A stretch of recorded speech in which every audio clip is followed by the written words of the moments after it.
하나님 말씀 야고보서 4장 1절에서 10절까지를 또 같이 읽어보겠습니다. 야고보서 4장 1절에서 10절 한 목소리로 읽습니다. 시작.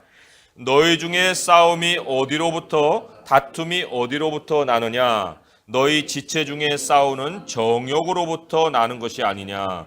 너희는 욕심을 내어도 얻지 못하여 살인하며 시기하여도 능히 취하지 못함으로 다투고 싸우는도다.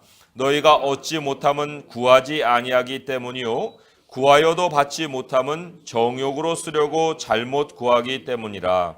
간음한 여인들아, 세상과 벗된 것이 하나님과 원수됨을 알지 못하느냐?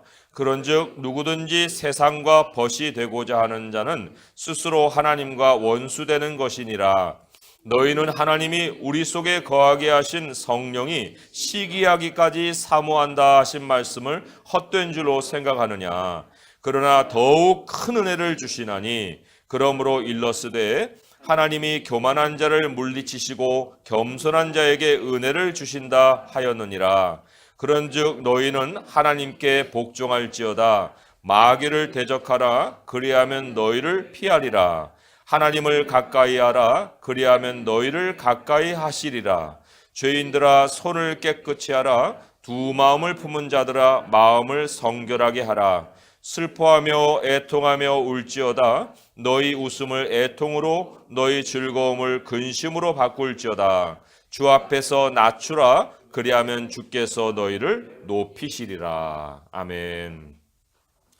집안이 항상 화목하고 또 평안하면 좋겠지만은 가끔 가다가 이 다툼이 생기고 또 이견이 생겨서 논쟁을 벌이잖아요. 교회도 큰 가족이거든요. 그러니까 1년 365일 평안하면 좋겠지만 늘 그렇지는 않을 수가 있어요. 그런데 오늘 이 야고보가 편지를 보내고 있는 이 교회는 굉장히 훨씬 더 심각한 분쟁이 지금 벌어지고 있습니다. 그래서 이 야고보가 모든 성도들이 좀 한번 돌아봐야 된다. 너희들의 현실을 좀 한번 돌아봐라 하는 그런 의도를 가지고 질문 하나를 던져요. 그게 첫 절에 1절에 나오잖아요. 너희 중에 싸움이 어디로부터, 다툼이 어디로부터 나느냐 하고 질문을 던지면서 사람들에게 이제 뭔가 생각을 해보는 시간을 주는 거예요. 왜 싸우느냐? 나름대로 다 이유가 있습니다. 이쪽 편이나 저쪽 편이나 모두 다 우리는 옳은 일을 위해서 싸우고 있어요 라고 대답을 하겠죠. 그 싸움이 도대체 어디서 발단이 된 것입니까? 라고 얘기하면 이쪽 편이나 또 저쪽 편이나 이구동성으로 상대방 저 사람들의 실수고 저 사람들의 잘못 때문에 지금 싸우고 있는 거 안 보입니까? 그러니까 싸움의 원인은 상대방에게다 뒤집어 씌우고 또 싸움의 대의 명분은 자기 쪽에다가 두고 이렇게 이제 사람들은 싸움을 벌이는 거예요. 화목하게 싸운다? 이런 말은 논리가 성립되지 않습니다. 굉장히 거칠게 싸우죠. 말도 거칠어지죠. 표현도 거칠어집니다. 어느 정도 거칠어진 말을 썼느냐? 이 야고보 교회가 굉장히 심각했거든요. 3장 앞장 3장 9절을 보시면 이런 말까지 나와요. 이것으로 우리가 이 혀로다가 우리가 주 아버지를 찬송하고 또 이것으로 하나님의 형상대로 지음을 받은 사람을 저주하나니. 이 저주하는 말까지 했다는 거예요. 이 저주가 어디서 나오느냐? 이 3장 6절 아까 혀가 지옥불에서 지옥불을 태우는 혀라고 얘기했잖아요. 3장 6절에 혀는 곧 불이요 불의의 세계라. 혀는 우리 지체 중에서 온몸을 더럽히고 삶의 수레바퀴를 불사르나니 그 사르는 것이 지옥불에서 나느니라. 이 저주를 어느 정도의 저주냐면 상대를 지옥불로 보내는 저주예요. 지옥에 나가라 이런 말도 아주 서슴없이 했다는 거예요. 그러니까 혀에서 지옥불이 타오르니 혀로 상대방에게 이미 판결을 내린 거죠. 너는 지옥 갈 사람이야.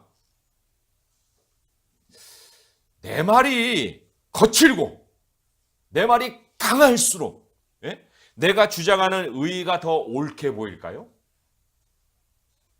사람들은 그렇게 생각하는지 모르겠어요.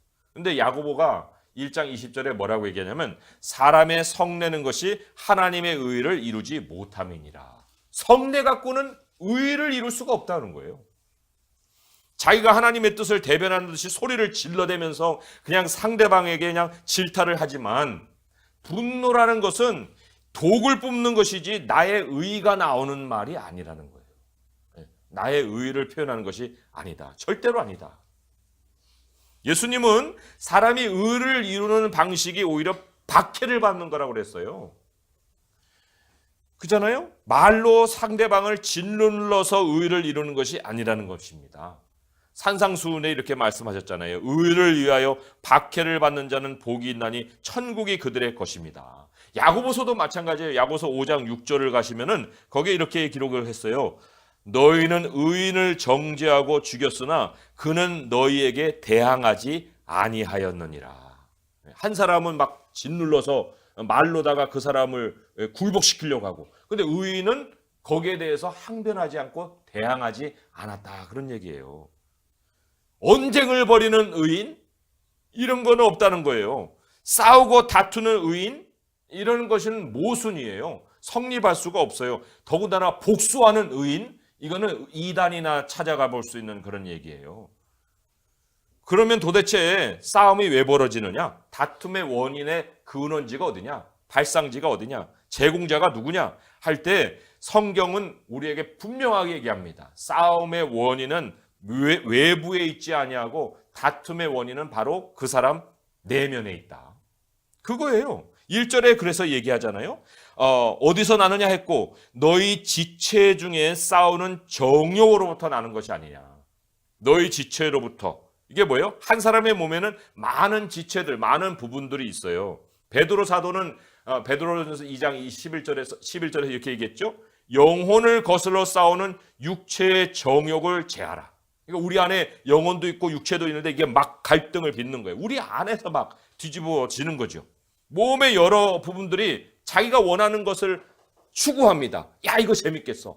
그래갖고 그 감각적인 재미들을 구하는데, 반면에 영혼은 하나님 찾아 나가야 되는데, 하나님이 그렇게 하지 말라고 그랬는데, 이렇게 고민을 하는 거예요. 그러니까 전쟁이 벌어지는 거죠. 자기하고 하나님을 향한 생각이 막 전쟁이 나는 거예요. 한 사람 안에서 일어나는 거예요. 그래서 이 둘 사이에 만드는 이 정욕이 급기야 이제 폭발을 해버리면 다른 사람과의 다툼으로 번져버리죠. 번질 때는 이제 손에는 정의의 깃발이 막 나부끼는 거예요. 나는 옳다, 이런 거죠. 그런데 싸움의 원인이 정의도 아니고 다른 사람에 있는 것도 아니고 자기 안에 있는 거라고 했죠. 그러니까 내가 원하는 것이 폭발하고 그 사람은 또 자기가 원하는 게 폭발하는 거예요. 그래서 그 사람이 원하는 거, 내가 원하는 거에 꽉 부딪히는 것이 다툼이고 싸움이에요. 거기에 무슨 정의가 있고 공의가 있겠습니까? 자기 욕심과 탐욕을 그냥 관철시키려는 싸움이 상대방으로 번져서 일어나는 것이 2절의 말씀이에요. 그죠? 너희는 욕심을 내어도 얻지 못하여 살인한다. 이게 무슨 뜻이에요? 시기하여도 능히 취하지 못함으로 다투고 싸운다. 두 가지 일이 벌어진다고 그랬어요. 욕심을 내어도 얻지 못하니까 이제 살인한다 그랬어요. 네. 자기가 원하는 거를 합니다. 나 밥 먹고 싶어. 근데 아내는 오늘은 밥 못해요. 밥 하라니까 못해. 못해. 해다가 이제 어떻게 됩니까? 이게 욕심을 냈는데 이루지 못해지니까 살인한다 그랬죠. 아까 뭐라고 했습니까? 살인은 거친 말이 나가는 거라고 했어요. 그래서 예수님이 정의해 주셨듯이 그리스도인 형제에게 분노하고 욕하고 미련한 놈이라고 멸시하는 거, 이거 화해하지 않으면은 지옥불의 판결을 받는 범죄라고 예수님이 얘기했어요. 왜 지옥불이에요? 그건 당연히 지옥불일 수밖에 없어요. 하나님은 그 사람이 행한 그대로 그 사람에게 갚아준다고 여러 차례 말씀을 하시는데, 혀로 범죄하는 건 지옥불로 그 사람을 화상 입히는 것뿐만 아니라 죽이는 거거든요. 그러니까 그 사람을 기다리고 있는 건 영원한 지옥불의 형벌밖에 없는 거예요. 더군다나 이렇게 싸우고 다투면서 뭐를 합니까? 시기하여도 능히 취하지 못함으로 싸우고 다툰다고 했는데, 욕심으로 이제 이루어지지 않는 것은 말로다가 막 이러하지만 시기라는 것도 또 생기는 거예요. 시기는요, 욕심은 자기가 원하는 것이지만 시기는 남이 싫은 거예요. 꼴 보기 싫은 거예요. 못 봐주겠는 거예요. 빼앗고 싶은 거예요. 그래서 그 결과로 그 상대를 절대로 인정해주고 싶지 않은 거예요. 사사건건이 시비를 거는 거죠. 말로 힘으로 그냥 눌러야 만족스럽고, 그죠? 그 시기의 마음이 일어나면은 일상이 그 사람과 같이 있으면 긴장이 돌고 갈등이 막 폭발할 수 있는 그런 상황으로 흘러가는 거예요. 기회가 있을 때마다 말다툼하고 언쟁을 벌이고. 사실 이런 일들이요, 사람이 품은 정욕, 그 정욕의 중심을 가만히 들여다보니까 높아지려는 욕망이 있는 거예요. 높아지는 욕망. 아담이 어떻게 됐습니까? 하나님과 같이 되려고 따먹었잖아요. 육체의 욕망이 아담 이후로 계속해서 이제 사람들의 마음속에서 지배를 하고 있는 거죠. 그러니까 오늘 말씀 쭉 읽어봐갖고 마지막 10절에 그 욕망의 해결책으로 뭐를 얘기했어요? 주 앞에서 낮추라. 10절이죠. 그리하면 주께서 너희를 높이시리라. 이렇게 해결책을 제시한 이유도 다른 게 아니에요. 사람이 싸우고 다투는 그 배후에 바로 자기 스스로를 높이려는 욕심이 있다는 것을 지적해 주는 거예요. 돈이나 지위나 둘 다 자기의 높아짐을 나타낼 수 있는 수단이죠. 그런데 돈과 지위만이 아니에요. 분노와 싸움도 상대를 꺾어버리고 그 위에 내가 높아질 수 있는 수단입니다. 그 세상은 다 이런 방식을 쓰는 거예요. 그런데 우리는 아니다는 거죠. 그리스도인은 아니에요. 이런 방식을 쓰는 거 불가능한 사람들이에요. 왜 그래요? 만약에 이런 방식을 쓴다면 그런 사람은 그리스도인이 아니라고 볼 수 있어요. 왜냐? 갈라디아서 5장 24절에 이렇게 얘기했거든요. 그리스도 예수의 사람들은 육체와 함께 그 정욕과 탐심을 십자가에 못 박았느니라. 못 박고 있느니라. 현재 진행형이 아니고요. 과거형이에요. 못 박았느니라. 그래서 4절에 그 사람들을 뭐라고 불렀냐면 가늠한 여인들이라고 불렀거든요. 가늠한 여인들아. 가늠한 여인들이라는 것은 이미 그리스도인을 지칭하는 호칭이 아니에요. 그리스도인의 모양은 하고 있으나 아닌 사람들을 향해서 가늠한 무리들이라고 지금 얘기를 하고 있는데 왜 여인일까? 그 언어적으로도 교회는 여성형으로 표현하지만 우리가 그리스도의 신부잖아요. 그리스도인은 그리스도의 신부거든요. 그러니까 그 그리스도의 신부가 그리스도에 대한 정결을 버리고 세상을 합하면은 가늠한 여인이 되는 거죠. 그 여기 왜 가늠한 여인이라고 그렇게 표현했냐면 모양은 그리스도인으로 지금 행세를 하고 있는데 높아지는 수단은 세상의 것을 쓰는 거예요. 그러니까 가늠한 여인이고 4절에 더 한 발 나가서 하나님과 원수라고 얘기를 하잖아요. 그리고 8절에 보게 되면 이들을 또 무엇이라고 부르냐면 죄인들아 이렇게 불러요. 죄인들아. 아직 죄도 해결되지 않은 사람들이다. 그리스도인의 기본 시작이 뭐예요? 죄 사함이거든요. 그리고 하나님 우리를 의인이라고 불러주시거든요. 그런데 죄인들아 라고 부른 것은 여전히 세상에서 죄를 그냥 밥 먹듯이 일상에서 저지르고 살고 있는 그런 사람들이라는 거예요. 그러니까 이들에게 필요한 것은 다른 게 아니에요. 원하는 어떤 것들을 주는 게 그들에게 필요한 게 아니에요. 이들에게 오히려 유일하게 필요한 것은 하나님 앞에 나와 회개하는 거예요. 9절의 말씀이 이렇죠. 슬퍼하며 애통하며 울지어다 너희 웃음을 애통으로 너희 즐거움을 근심으로 바꿀지어다 그랬어요. 그러니까 하나님 앞에서 슬퍼해보지 않은 그 사람, 한 번도 슬퍼해본 사람이 본 적이 없는 그 사람이 어떤 기쁨을 얻었다? 세상 방식으로?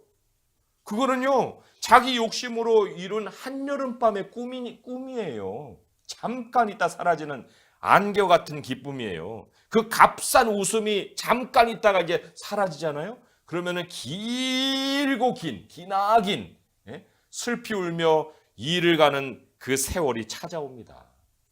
예수님 뭐라고 그랬어요?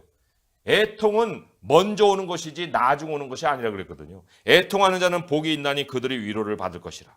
모든 기쁨은 애통 후에 와야 되는 거예요. 우리 그리스도인, 아니 여기서는 참 그리스도인이라고 말해야겠어요. 참 그리스도인에게는 왜 그러면 우리가 끝까지 가서 그런 형벌을 받는 일을 할 수가 없느냐. 그 원인을 우리 주님이 말씀을 해주셨습니다. 5절 말씀부터 우리가 다시 한번 주목을 해봐야 됩니다.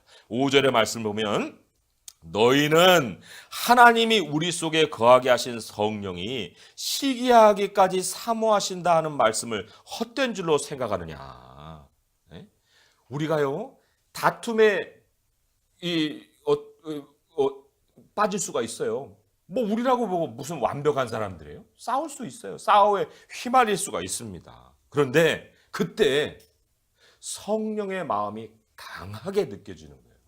그리스도인들은 싸움이 끝나고도 그렇고 싸움 중에도 그렇고 어떻게 우리가 세상으로 끌려가는 것을 하나님이 그냥 바라보고만 계시겠습니까? 내가 그냥 세상으로 끌려가면서 막 이렇게 화를 뿜고 있는 그걸 하나님은 굉장히 분하게 느끼시는 거예요. 하나님의 질투가 이제는 내 안에서 이제 일어납니다. 어떤 질투입니까? 하나님, 너 나한테 속한 사람이잖아. 너 나 사랑한다고 얘기했잖아. 어떻게 너 나를 등지고 세상을 품에 안으려고 하니? 내가 너를 얼마나 사랑하는데 하고 하나님이 이 질투의 마음을 우리로 느끼게 하시는 거예요. 우리는 속으로 이렇게 생각할 수 있어요. 하나님 나 바보 되고 싶지 않아요. 어떻게 사람으로 그 욕을 듣고 견딥니까? 예? 나도 소리 지르고 싶고요. 내 존재감을 좀 나타내고 싶어요. 내가 그냥 계속 참으니까 사람들이 나를 얕잡아 보잖아요. 나도 반응을 하고 싶어요. 정말이지 하나님의 사람으로 사는 거 너무 힘듭니다. 믿음이 무슨 족쇄 같고 진리를 따른다는 건 무슨 무거운 돌덩이를 발에다 달고 다니는 것 같고 하나님 아니면 그냥 한바탕 그냥 뒤집어 엎고 싶기도 하고 그런데 하나님이 우리의 마음을 돌이키시는 거예요. 저항하고 싶은 그런 마음이 들 때 하나님 우리의 마음을 가라앉혀 주시고 다시 하나님을 향한 사랑으로 돌아올 수 있게 해주시는 그 이유가 있습니다. 그 이유가 바로 6절의 말씀이에요. 그러나 더욱 큰 은혜를 주시나니 이거예요. 이게 하나님만을 사랑하는 사람에게 주시는 하나님의 사랑의 표현입니다. 하나님을 따르는 것이 절대로 종교적으로 매어가는 일이 아니다. 내가 이 하나님 믿어서 나는 망했다. 사람들 앞에 바보 된다. 라고 느끼지 않게 해주시는 것은 나의 이 느낌보다 훨씬 더 큰, 훨씬 더 나의 이 느낌을 우리 하나님이 감싸 안아주시는 그 하나님의 크신, 상상할 수 없는 하나님의 크신 은혜가 나의 현실에 찾아오기 때문에 그러는 거예요. 이것이 지금 애통하는 자에게 주시는 하나님의 위로이십니다. 이게 바로 하나님의 방식으로 우리를 높여주시는 하나님의 손길이에요. 이게 엄청나게 우리가 생각하는 것 이상으로 우리의 마음을 감싸시기 때문에 그리스도인은 정욕을 품고 욕심을 품고 다툼을 정말 휘말렸다 할지라도 거기에 끝까지 머물 수가 없는 거예요. 스스로 높아질 욕심을 가질 필요도 없고 이유도 없습니다. 다른 사람하고 싸움을 벌일 그런 가치를 느끼지 못하는 거예요. 우리가 사실은 하나님께 기도하는데 기도의 많은 내용이 우리의 것을 자꾸 하나님께 원하는 대로 이렇게 아뢰는 경우가 참 많아요. 그렇지만 하나님 말씀하십니다. 얘야, 기도는 너의 욕심만큼 이루어지는 게 아니야. 너가 겸손한 만큼 내가 너에게 응답하는 거야. 그러니 너의 마음을 한번 살펴봐라. 이렇게 얘기하시잖아요. 하나님께 묻고 하나님께 구하고 하나님께 맡기고 이 다툼을 벌이는 정말 거짓 그리스도인들도 사실은 구하는 모습들을 가지긴 해요. 아니 아예 구하지도 않았고 처음에는 그런데 구하지만 정욕으로 쓰려고만 자꾸 잘못 구하고 있는 거예요.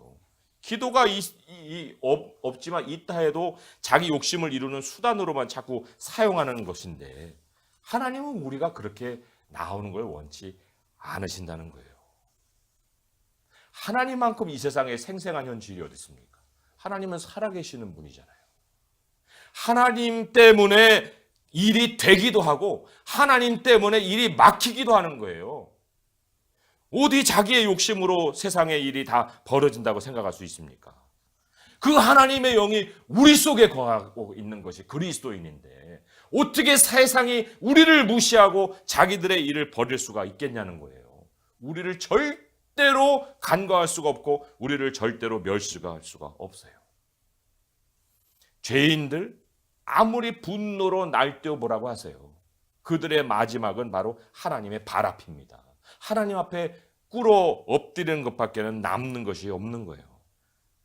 발 앞에 돌아오지 않은 인생, 참 일평생 하나님 앞에 돌아오지 않으려고 자기 욕심을 따라 살았던 그 인생, 마지막에 영원히 낮아지는 운명을 맞는 거예요. 우리의 아침을 시작할 때 매일매일 하나님을 향해 우리는 사랑을 고백할 수 있습니다. 하나님 사랑합니다. 그 사랑의 고백으로 하루를 시작하는 거. 하나님이 그 모습을 우리에게서 보고 싶어 하시는 거예요. 하나님의 요구보다 하나님의 은혜가 크기 때문에 나는 그리스도인으로 살기 때문에 정말 미래가 없어. 그런 얘기를 할 수 없게 하나님은 더 큰 은혜를 우리에게 베풀어 주시니 우리가 하나님을 향한 사랑을 하나님이 불안하게 느끼게 만들어서는 안 됩니다. 하나님의 사랑을 등져가지고 하나님께서 야, 나 정말 질투난다 하는 마음을 가지게 만들어서는 안 되는 거예요. 현재는 막 다투는 소리가 크게 들리죠. 하지만 어느새 그거는 과거에 아직 들리지도 않는 적막한 소리로 바뀌어버리는 거예요. 그리고 항상 하나님과 우리가 나눴던 이 사랑의 이야기만 영원히 남는 것입니다. 오늘도 하나님의 더 큰 은혜를 받는 우리잖아요. 더 큰 은혜를 받는 우리로서 그리스도 예수 안에서 더 큰 사랑을 하나님께 드리면서 좀 하나님을 가까이 하고 하나님을 즐거워할 수 있는 성도 될 수 있기를 주님의 이름으로 축원드립니다. 기도하겠습니다. 하나님 아버지 감사합니다. 우리도 육체를 따라 얼마나 많은 참 잘못과 죄를 저질러 왔는지 하나님 정말 그럴 때마다 우리의 믿음을 속이고 사람들 앞에 나를 과시하려고 했던 적이 한두 번이 아닌데 하나님 그럴 때마다 우리 안에 성령께서 우리를 말리시고 하나님의 질투를 느끼게 하시고 다시금 더 큰 은혜를 우리에게 더하여 주셔서 하나님을 사랑할 수 있고 또 하나님을 사랑하는 삶으로 돌아오게 하시니 감사합니다. 하나님 이 세상에 하나님보다 더 위대하시고 더 뛰어나시고 더 생생한 현실은 없습니다. 그 하나님이 우리와 동행하여 주시고 우리와 함께 하시오니 누가 우리를 무시할 거며 누가 우리를 멸시하겠나이까. 아버지여 예수 그리스도가 낮아지심과 같이 우리가 우리를 낮추게 하시되 하나님 정말 십자가의 그 고통을 우리가 늘 기억하게 하시고 또 그 후에 우리 주님이 부활하심과 같이 우리를 영광 중에 이끌어 올리실 하나님의 손길이 있는 줄 믿사오니 늘 겸손하게 주 앞에 낮추며 살게 하여 주옵소서. 하나님 우리가 스스로 높이지 않게 하시고 하나님이 높이시는 은혜를 맛보며 날마다 사는 저희가 되게 하여 주옵소서. 예수님의 이름으로 감사하며 기도합니다. 아멘.